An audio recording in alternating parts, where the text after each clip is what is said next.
Congregados en la casa del Señor a esta hora de la mañana para celebrar la Eucaristía en viernes, pidiendo al Sacratísimo Corazón de Jesús que nos guarde en las 7 llagas de Cristo. La devoción dice 5 llagas, pero añadimos también las llagas de la frente por la corona, las llagas de la espalda por la flagelación. Y le pedimos al Señor que nos guarde en sus llagas, porque es el mejor lugar para que nos lave con su sangre preciosa. Y luego nos mantenga vivos en su corazón, aunque estemos viviendo la muerte del pecado, que nos mantenga vivos en su corazón. Tenemos que resucitar de nuestra pobreza, de nuestra pequeñez, de nuestros pequeños pleitos y batallas, para poder entrar en el verdadero pleito de la vida y ganarle la verdadera batalla al demonio. Para eso necesitamos equiparnos con lecturas como esta, por ejemplo. Fíjense la primera lectura de hoy de la profecía de Ezequiel en el capítulo 18, versos 21 al 28. Ojalá que leas todo el libro poco a poco por tu cuenta en casa. Y es una contraposición. Pero antes de leerlo debes entender, el pueblo está en el exilio, el profeta está consolando, animando al pueblo y haciéndoles ver que Dios no los va a abandonar. En el exilio el pueblo no tiene templos, no pueden hacer los sacrificios que hacían, no se pueden congregar y encima le están echando la culpa a Dios como que Dios los ha abandonado. Y muy pocos y muy despacio empiezan a reconocer que ellos fueron culpables por su pecado. Que lo que los tiene en el exilio no es que Dios los abandonó, es que ellos abandonaron a Dios y fueron tras dioses falsos de muchos tipos y formas. Y empezaron a predicar su pensamiento, su opinión, sus deseos, sus ideas. Y olvidaron los mandamientos de Dios y de su iglesia. Con toda esa situación no entendieron que lo que nos aparta de Dios no son las cosas externas, soy yo, son mis actitudes, es la terquedad de mi cabeza, la dureza de mi corazón, es la permisividad con la que acciono de vez en cuando y voy tan fácil al pecado y tan difícil a la gracia. Por eso, Dios que los ama, les habla así a través del profeta. Tú tienes 2 alternativas. O vives como un justo, o vives como un malvado. Y esta es la consigna. Si el malvado se convierte de los pecados cometidos y guarda mis preceptos, practica el derecho y la justicia, ciertamente vivirá y no morirá. No se le tendrá en cuenta los delitos que cometió, por la justicia que hizo vivirá. Por otra parte, si en cambio el justo se aparta de su justicia y comete maldad imitando las abominaciones del malvado, ¿acaso vivirá? No se tendrá en cuenta su justicia que hizo. Por el contrario, seguramente morirá por su pecado. Y la pregunta clave en medio de esta comparación: ¿acaso tú piensas que yo quiero que el pecador muera? La esencia de Dios es la vida. Por ende, lo que Dios quiere es que el pecador se convierta de su mala vida y viva para siempre. Para eso pide con insistencia que el justo persevere, que no caiga en pecado, que no se deje llevar por el injusto, por el malvado, que no se enrede en los pleitos y los pecados de este mundo, que sea fiel a su Dios, fiel en todo el sentido de la palabra, que el justo no se vaya de su buen camino imitando las malas acciones de aquellos pueblos. Porque si el justo, si el hombre bueno, si el hombre de Dios se pierde entre ídolos, odios, rencores, peleas y batallas insufribles, pierde la gracia. Y justamente ¿quién se condena? El desgraciado, el miserable. el que no acepta la misericordia de Dios, el que rechaza la gracia santificante, el que quiere vivir de espaldas a Dios o como si Dios no existiera. Es una súplica de que nos convirtamos de verdad, que el justo persevere y que el injusto se convierta, que vuelva a Dios, que regrese a la casa de papá. Pero lo importante que le está diciendo es, a los pocos justos que queden en el exilio, a esos les toca dar testimonio. A los pocos justos que están en misa esta mañana y todas las mañanas, a nosotros nos toca dar testimonio. Somos el resto de Israel, lo que quedamos de bueno. Y cuando uno mira de verdad si esto es lo que queda de bueno, tenemos serios problemas. Pues con esto Dios quiere arreglar el mundo, contigo, exactamente contigo quiere arreglar el mundo. Primero tu micromundo, tu yo, tu ser, tu esencia. Luego ese mundo pequeño en el que te mueves, tu familia, tu trabajo, la iglesia, la cancha, el parque, el supermercado. Luego el mundo más grande, que es toda esta isla que es de Dios, que fue consagrada al Cordero. Y el mundo entero que precisa paz. Y si alguien está de rodillas ante el Santísimo esta mañana pidiendo por esa paz, ya es una voz menos disidente, es una voz más incluida en los que rezan para que el mundo tenga paz. Y paz en todas las esferas, paz en la iglesia verdadera y en el corazón de todos los verdaderos católicos y cristianos. La primera lectura es un llamado. Vamos a convertirnos de nuestra maldad y vamos a venir a vivir en la presencia dulce del amor de papá como hombres justos, contagiando de justicia a un mundo que ha aprendido lastimeramente a vivir sin Dios, de espaldas a Dios, como si Dios no existiera. Si llevas cuenta de los delitos, Señor, ¿quién podrá resistir? Muchas veces es el salmo que se lee en las exequias, en los funerales.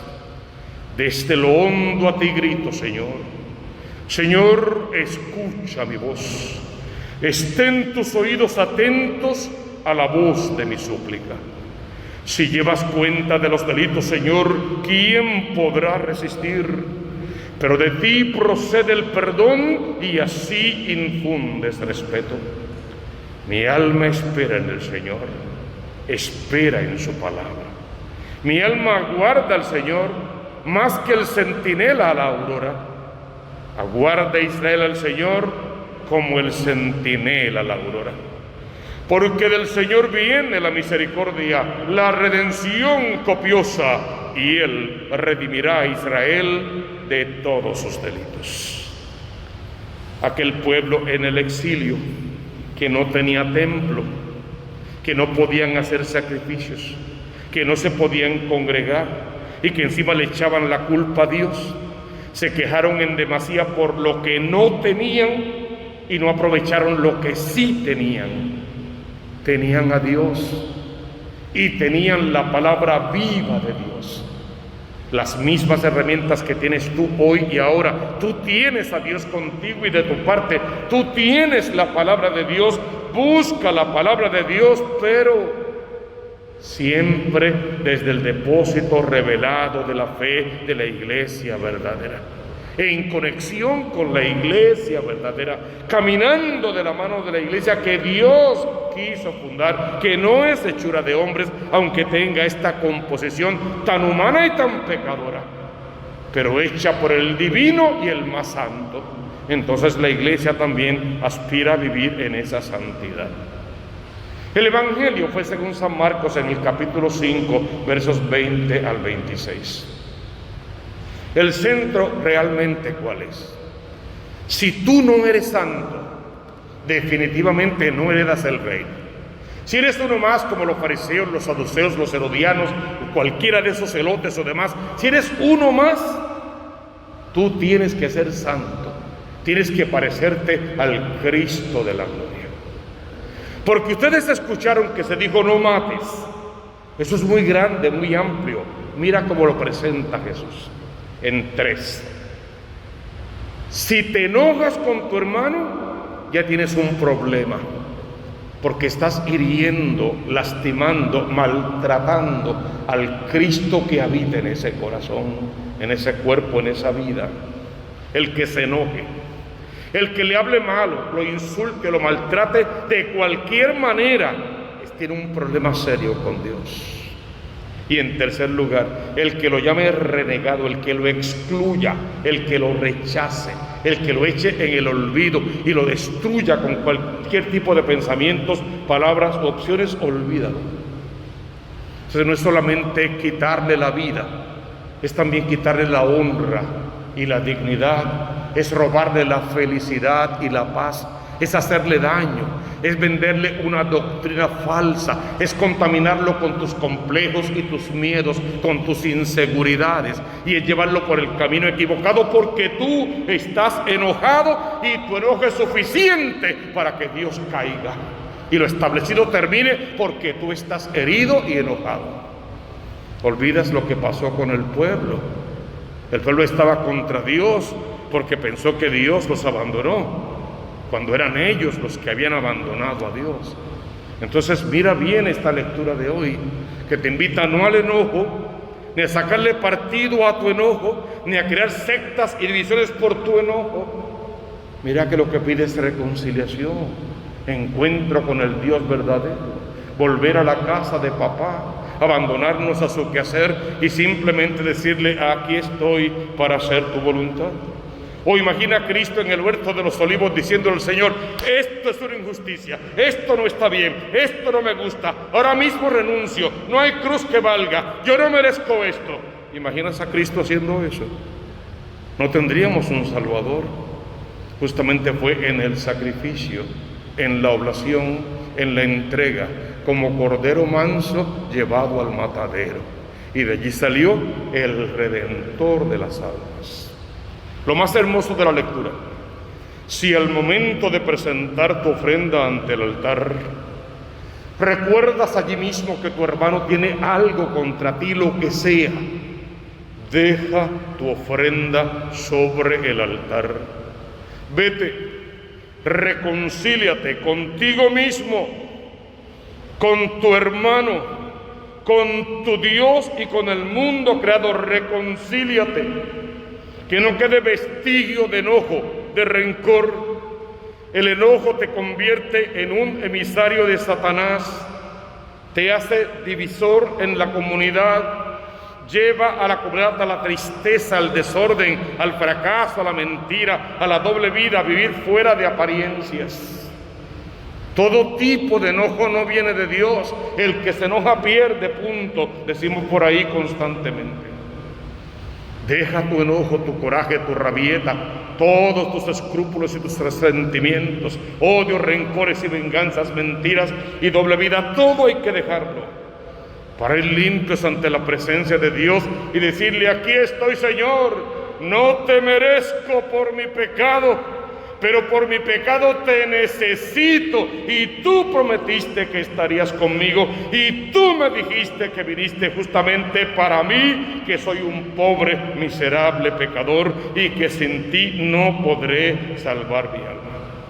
Dejo mi ofrenda ante el altar todavía que estoy vivo, que estoy a tiempo, porque una vez muerto y de frente con el juicio final, que es de lo que habla esta lectura, entonces ya no habrá remedio, a cada quien según lo que cada quien merece. Que el Dios amor con poder en esta mañana nos recoja en su corazón, allí nos guarde como su tesoro y luego nos envíe como sus apóstoles a proclamar la palabra, pero desde la palabra de Dios. No necesitamos pequeños héroes en este momento levantando voces disidentes. Necesitamos oír la voz de Dios para hablar palabra de Dios y poder llevar el mundo entero a la presencia de Dios, yendo primero nosotros y diciendo: aquí estoy, Señor, para hacer tu voluntad, mándame a mí. Señor, que tu Espíritu Santo descienda copioso y se quede en cada hogar aquí representado, y hablándonos al corazón y enviándonos a hablar en tu nombre, podamos alcanzar la paz para este mundo, pero primero la paz para nuestros corazones y nuestras vidas. Seas bendecido en esta mañana, y que todo cuanto pidas a Dios se te conceda por pura gracia. Lo demás vendrá por añadidura.